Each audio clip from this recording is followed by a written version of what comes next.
Welcome to Counter Narrative News, a week in review today on Sunday the 15th of January 2023. This week we wanted to focus on the figure of Andrew Tate and his massive influence and arguably growing influence around the world on particularly boys and young men. Andrew Tate's politics are, in his own self-admission, centered around quote-unquote toxic masculinity. So it's the most kind of obnoxious, vicious kind of posturing in its domination over women by men. He's very blunt and very coarse about this. For example, in one of his videos, he argues that if his female partner was accusing him of cheating and was arguing with him, that basically she should be grabbed by the neck and shouted at and totally physically abused and dominated over. So he's very, very open about his views. His parents are on the one hand a African American person who became a chess champion, who married his mother, who's a white woman from Luton, just north of London in England. From 2012, Andrew Tate sets up a webcam business in where he recruits, by one means or another, young women to then engage in activities on a webcam online. And in Andrew Tate's words, we're trying to scam money out of unsuspecting men. The details of this particular business endeavor are not clear, they're rather opaque, but one can perhaps see in that initial business of his in Luton in 2012, considering his well-known, vicious, open, blatant, misogynistic and racist views, that there may have been some manipulation and sexist, if not sexual abuse, in that particular webcam. Andrew Tate's model of business when it pertains to women is very much of the classical pimp, really. It's pimping culture. It's the open manipulation of women to then exploit them sexually, for them to be sexual in their work, or what is somewhat problematically called quote-unquote sex work today. And then Andrew Tate takes the majority of the money accrued by that young woman engaged in some kind of sexual dynamic in the work that she is doing, or has been manipulated or perhaps forced into doing by Andrew Tate. Then in 2016, Andrew Tate becomes quite a successful professional kickboxer, winning titles within England and Britain, and then becoming and then winning global titles in kickboxing. And this kind of crossroads of this misogynistic, far-right, racist, toxic masculinity, and then the world and the business world of exploiting people to train and beat each other up as a spectacle to make money, is an interesting kind of crossroads which we're going to focus on a little bit later. But overall, the reason why I think Andrew Tate is so important is because of the massive influence he has amongst so many, not just young boys and young men actually, but also a considerable section of girls and young women as well, who have internalized many of this kind of toxic and oppressive politics and culture. Now, it's quite well known, in 2022, Andrew Tate was the most Googled human being on the planet, in as much that both Donald Trump and Kim Kardashian's Google searches put together still don't total how many Google searches were conducted on the name of Andrew Tate. So he's really, really important for all members of our society across the world, really, to understand and to deconstruct, to ideally counter-oppose and ideally to defeat, although that looks quite far away at the moment where we are in history, but to defeat this project because it's bringing a lot of problems to communities and families, and even to the young men and the boys who are being influenced, because this is no route to anything but further complications and disasters in their own personal life and the social life of our communities. So by 2016, Andrew Tate enters the reality TV show called Big Brother in Britain, on the basis really of his successes around his kickbox career. But then he's removed from the Big Brother reality TV show because what emerges after his appearance on the show is a number of blatant, explicit, racist, homophobic and misogynistic comments that he has made on social media. Just absolutely blunt, racist remarks about black people, about Asian people, the N-word, the P-word, the W-word, I mean the whole thing. It's all there. And also a video emerges of him physically attacking his apparent partner with a belt, although he doesn't get prosecuted for that because the prosecution doesn't feel there's enough evidence around it, and him and his partner claim that it was consensual. Well, we can perhaps think there's a question mark over that as well. So he gets expelled from the Big Brother household. And in 2016, on his social media accounts, he has around 20,000 followers.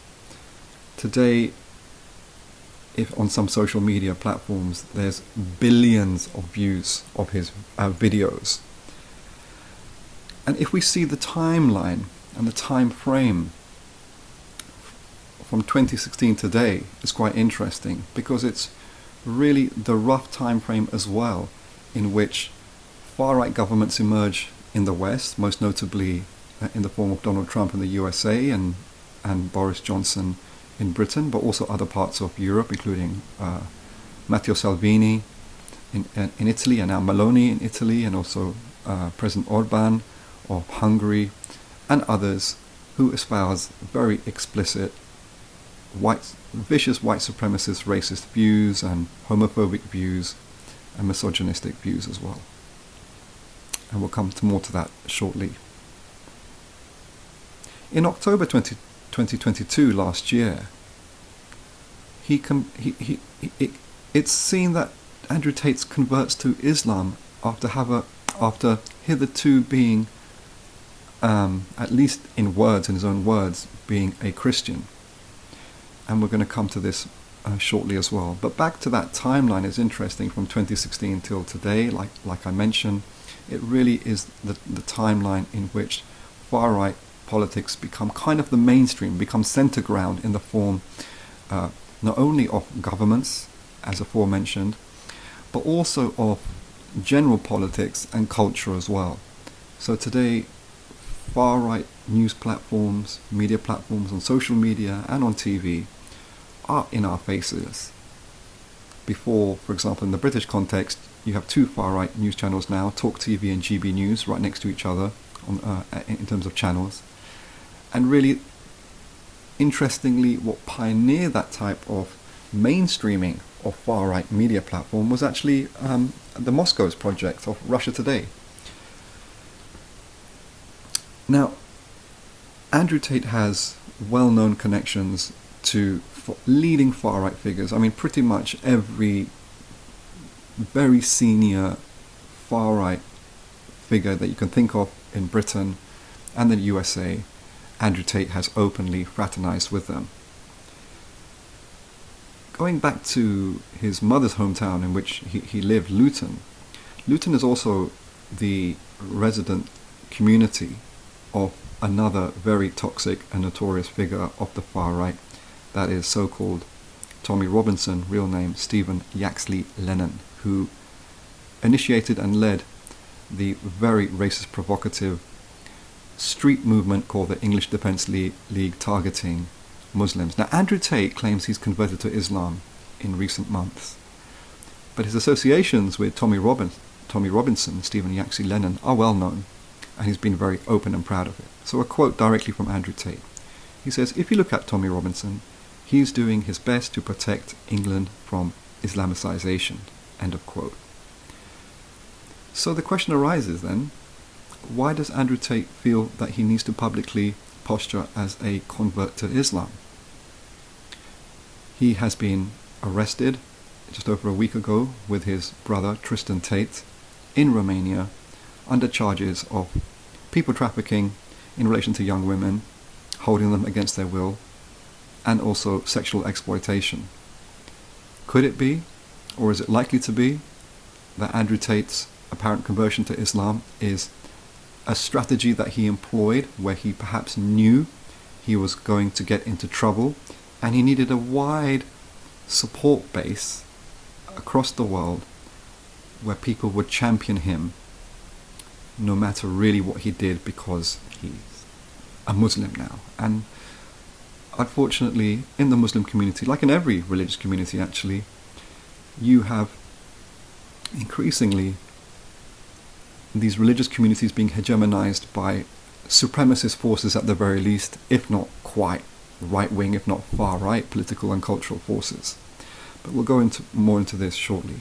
The question arises, how does this type of politics of violent misogyny, racism, homophobia, very much, the kind of emanating from the system of capitalism and colonialism and imperialism, how has it become so popular amongst young boys and men? The answer lies in two things, really.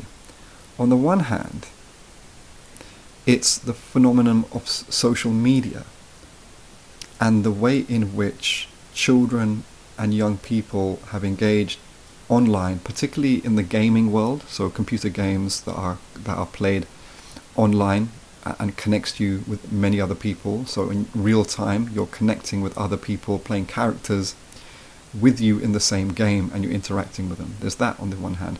But there's also things like YouTube comments as well, and other social media message boards. By itself, they're not... Then this technology, this new media, this new communication, this new technology of communication is not by itself fascistic and racist, but it's the way that this technology has emerged in a particular political context. The ideas really of socialism and the movements of socialism and the left as a counter-oppositional movement to capitalism, racism, etc., is really defeated by the end of the 80s and the start of the 90s. It includes the final implosion and end of the socialist Eastern Bloc countries.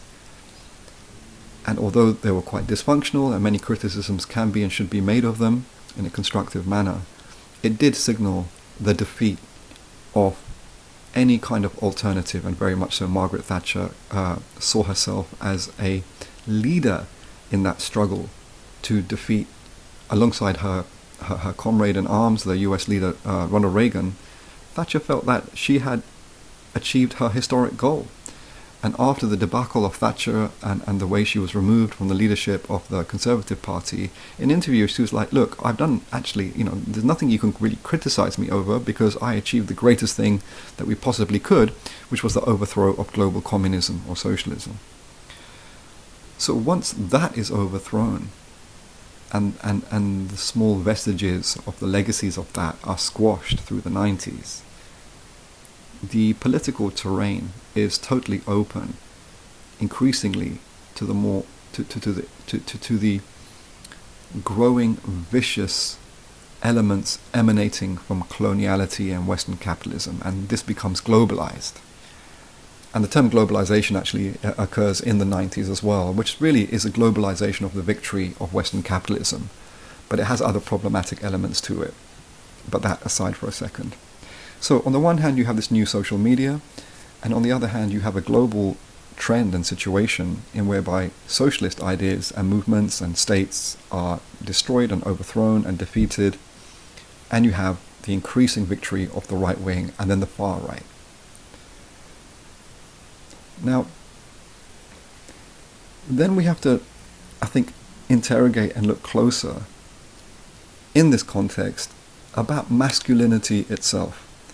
I mean, there's also the problematic of the oppression of women and how widespread sexual exploitation of women, young women and women is, often by senior male counterparts, be it in some kind of partner or relationship or not, through webcamming, etc. I mean, there's a platform now, OnlyFans, which makes it very easy for anyone to conduct a sexualized activity online for money.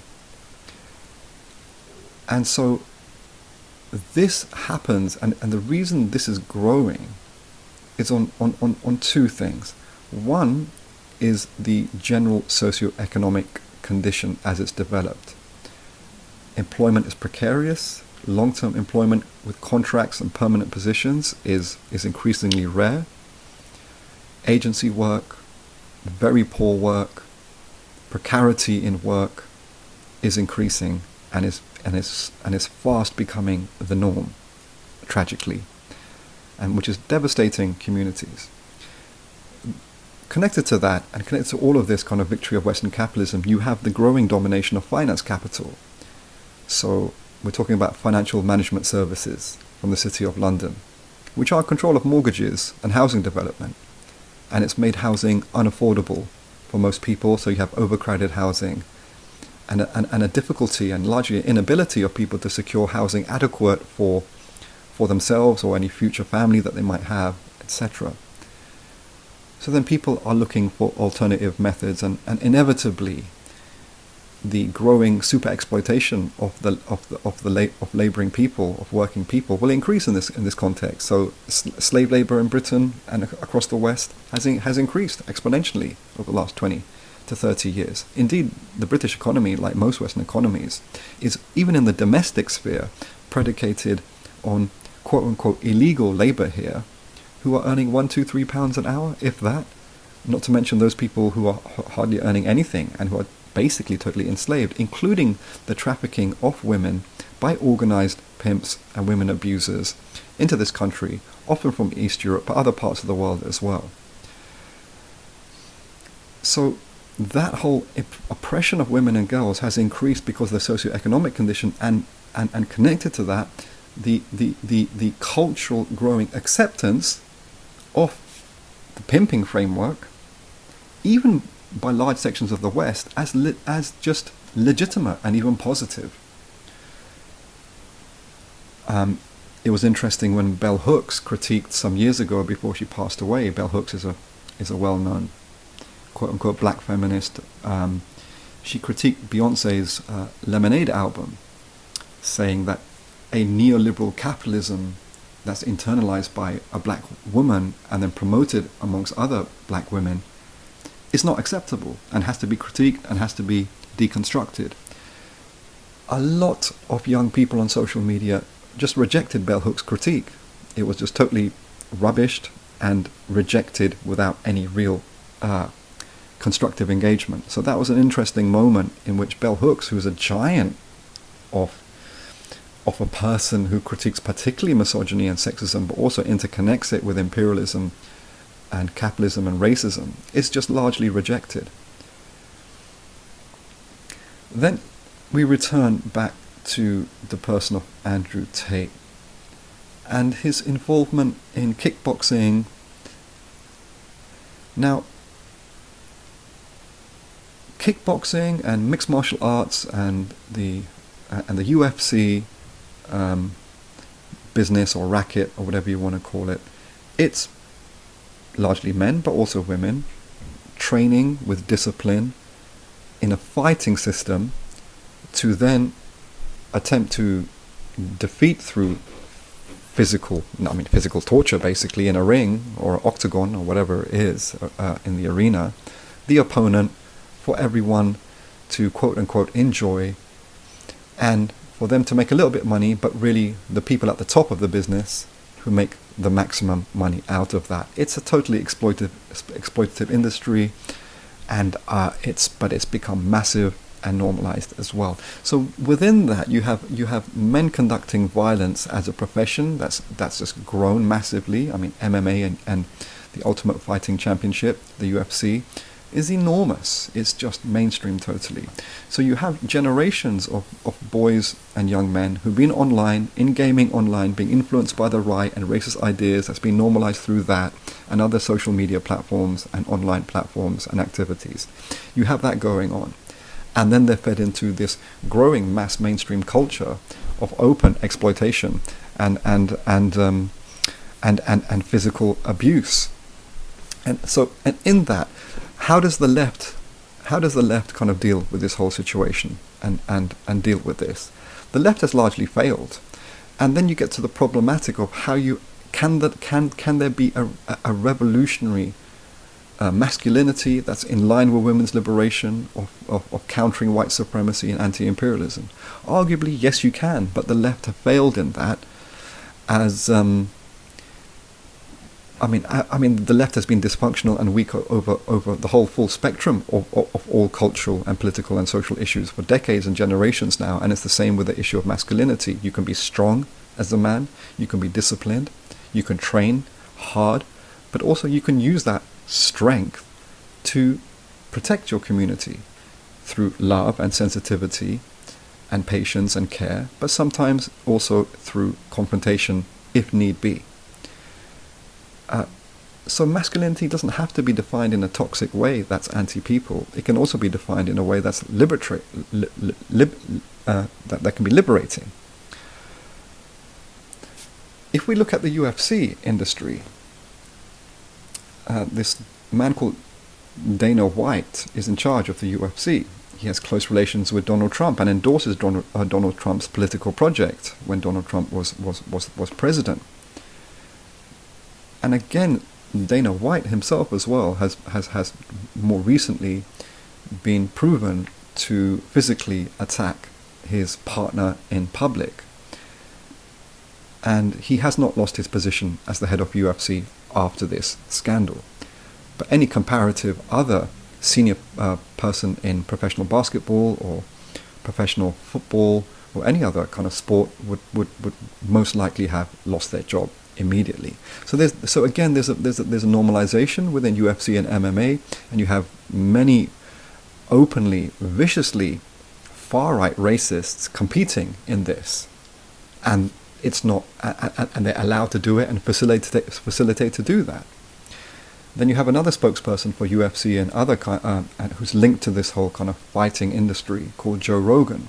Joe Rogan has a very popular online podcast channel in which he has platformed many leading far-right figures, including Alex Jones from so-called InfoWars. And InfoWars as well was very much for nearly a couple of decades, was a way to instrumentalize of issues of opposing Western-backed wars and oppression, to then commandeer that and to distort that totally and turn what could be an anti-imperialist, people-centered liberation project into its very opposite, into a white nationalist fascist project. If we go back to the issue of Andrew Tate apparently converting to Islam, this is very interesting. A colleague questioned, like, how can that be? But let's just look at this for a second. Now, in the form of Daesh and Al-Qaeda are supremacist violent movements who use and abuse Islam for their goals. But the politics, the way that these organizations have constructed and promoted their distortion of Islam is very much in line to a lot of very close client states to Britain and the US in the Gulf. For example, Saudi Arabia.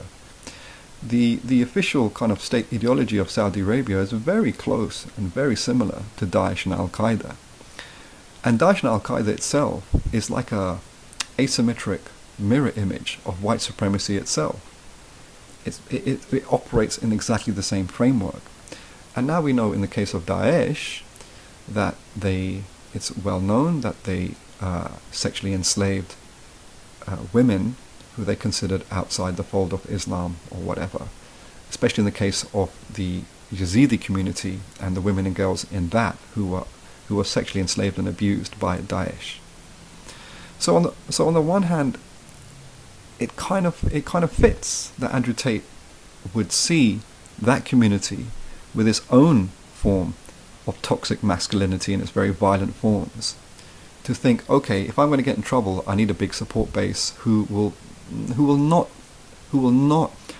hone in on critically on my violently abusive activities and business endeavors, but who will defend me just because I claim to be part of their faith and community. But just to be very precise and to reiterate, this is something that's not just going on in the Muslim community. It's going on in the Hindu community, in the Sikh community, in Christian communities, and in Jewish communities. In all of these communities, you see usually unaccountable men, actually, who are toxic in every which way, using and abusing these different forms of faiths to then develop a asymmetrical version of Western white supremacy and coloniality as well.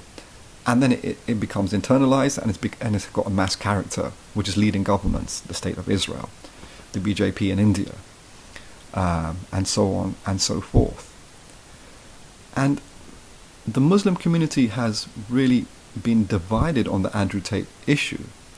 You can see particularly a lot of women in the Muslim community pushing back on the more toxic, misogynistic men in the community who are defending Andrew Tate, who are promoting him no matter what. So there's this kind of schism that's emerged around the figure and the activities of Andrew Tate.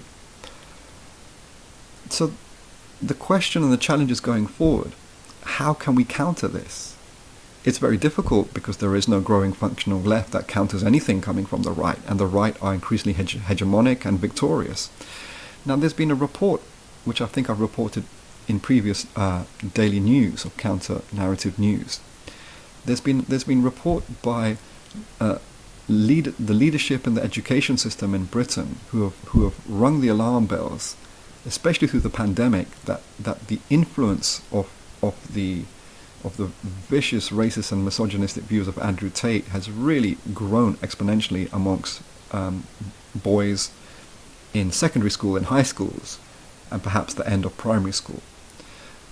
So really countering these ideas of fascism, as in the form of Andrew Tate, but also Dana White, Joe Rogan, Tommy Robinson, Nigel Farage, and so on and so forth, really has to start around primary age level. I mean, arguably at the beginning of primary age and reception in year 1, but really has to start there, because by the time these boys have turned into teenage, into secondary school, they are very much open and susceptible and vulnerable to these toxic ideas, these oppressive ideas. But we have no movement doing that, and the education system is not addressing that. Primary schools are not addressing this head on. They are allowing this to continue. Actually, the curriculum, in terms of how quote-unquote British values is promoted, is kind of whitewashes and covers up these problems, because British society is utterly dysfunctional and growing dysfunction on so many levels. But this is not explored in the schools, and how could it? Because the education system here is the system of the British state and of British colonialism. So its job is not to address anti-people ideas and anti-migrant ideas, anti-women, anti-girl ideas. No, it's actually to, in some ways, in a very sophisticated way, allow it to allow its facilitation, and also feed into it in many ways. So if you're promoting British values is the rule of law, but everyone knows there's no rule of law. Police kill people without any due process and the rule of law. The British state destroys whole countries in flagrant abuse of international law, most notoriously and infamously the war of occupation and destruction of Iraq. So we have an absence of movements and initiatives countering these growing fascist ideas, absolutely on small levels, in small circles and communities, on a family level, on some smaller, very small, localized social levels. There might be some pushback. I'm sure there is. However, it's in terms of the challenge, the growing challenge you face, it's not effective, and it's negligible. So the Muslim community is ripped apart, but also other political communities have seen differences. So the pro-Putin camp has been divided on this issue. On the one hand, you have Maram Susli, or Mimi Laham, she's otherwise known as, or Syrian partisan girl, who's a relatively quite prominent English language advocate and loyalist of the Syrian state and government, from a very neo-Nazi position, openly an admirer and a mentee of former Grand Wizard of the Ku Klux Klan, that's David Duke, and we can go on. So she has fallen out with a former presenter on Russia Today and a close associate of George Galloway, Samira Khan. Samira Khan has openly online tried to engage the Afghan Taliban government. I mean, this is not a joke. It all seems quite surreal and crazy, but this is the actual case. So she's tried to defend Andrew Tate directly online by allying with the Afghan Taliban to defend him. On the other hand, Maram Susli has opposed Andrew Tate, but still promoting very, very far-right politics. But her posture is a more conservative, traditionalist one, in this particular sense, than Samira Khan's one, who is feeding into this kind of person and the representative politics emanating out of the person of Andrew Tate. This pertains to interesting issues of how right-wing ideas have such strength in oppressed communities and racialized communities, or black and brown communities, etc. And this is a real problem in the attempts of developing a kind of a socialist community that can try and counter these things. Because within the socialist community, within black liberation, within anti-imperialism, etc., within Marxism, even within Marxism-Leninism, quote-unquote, right-wing ideas constantly reproduce themselves nearly spontaneously and nearly in a way that people can't even be fully conscious of. And that's why it's so important to be super conscious of this and to be really super clear about this. Because right-wing ideas are quite attractive because, we've lived through oppressive systems for centuries and arguably millennia. Abusive, unaccountable, oppressive and exploitative men have been in charge of these societies for thousands of years, for 5,000 years more or more. So when colonialism and capitalism devastates and traumatizes a community, we hark back to the past, to that was how we were before. But how we were before is absolutely probably a lot better than the frameworks that was imposed on colonialism. But as colonialism imposes its oppression and genocide and domination over global communities then kind of have this distorted fusion of what happened before colonialism with coloniality itself, and then it reproduces the right-wing idea. So defending the stable community before the disruption and the trauma of colonialism, the family, the control, the falsely understood quote-unquote stability of the family structure. All human relations should be on a position of respect and independence and free association. But that's not the case in right-wing ideas. It's about control, and control is often placed that power in the hands of patriarchal men and internalized by women and girls as well, to some extent, sometimes to some large extent, depending on the political balance of forces. And today we very much have a very skewed balance of forces in favor of the far right and the right wing. So absolutely right-wing ideas are nearly all pervasive in some way or form or another, be it in the normalization of the pimping strategy in culture, be it in the form of social disconnects and individual and hyper individualism and narcissism around that. And then the technology of communication feeds all of this and proliferates all of this massively. So to sum up, we have a big problem, because if it's not Andrew Tate, it's going to be someone else, because there's a lot of candidates who are very much willing to take on that type of role, and then like in the form of Andrew Tate, to try try and instrumentalize that for profit making. So Andrew Tate makes a lot of money, in which he tries to present himself as a very successful man, the type of man all people should be aspiring to. And if you want to be like him, then you have to pay him £40 or £50 a month to get his tutorials. And if you want an exclusive membership, you pay however many, several thousand a year. And he's got